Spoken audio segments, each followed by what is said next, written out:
વૃંદાવનમાં શ્રીકૃષ્ણ અને બળરામ ગોવાળિયાઓ સાથે ગાયો ચારતા હતા ત્યારે પ્રલંબાસુર નામનો એક અસુર ગોવાળિયાનું રૂપ ધારણ કરીને આવ્યો। તે શ્રીકૃષ્ણ અને બળરામનું હરણ કરવા માંગતો હતો, પણ સર્વજ્ઞ શ્રીકૃષ્ણે તેને ઓળખી લીધો અને તેને નષ્ટ કરવાની યોજના બનાવી। તેમણે રમતનો પ્રસ્તાવ મૂક્યો, જેમાં હારનારાઓએ જીતનારાઓને પીઠ પર બેસાડીને લઈ જવાનું હતું। રમત દરમિયાન પ્રલંબાસુરે બળરામને ઉપાડીને ભાગવાનું શરૂ કર્યું, પણ બળરામ ભારે હતા, જેથી તેનો વેગ ધીમો પડી ગયો। ત્યારે તેણે ભયંકર રાક્ષસી રૂપ ધારણ કર્યું। બળરામ એક ક્ષણ માટે ચોંકી ગયા, પણ તરત જ પોતાની શક્તિ ઓળખી નિર્ભય થઈ ગયા। તેમણે પૂરી તાકાતથી પ્રલંબાસુરના માથા પર પ્રહાર કર્યો, જેથી તેનું માથું ફાટી ગયું અને તે જમીન પર પડી ગયો।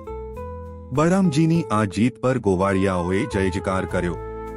દેવતાઓએ પુષ્પવર્ષા કરીને કહ્યું, બહુ સારું કર્યું। આ રીતે પ્રલંબાસુરનો અંત થયો અને બધાને શાંતિ મળી।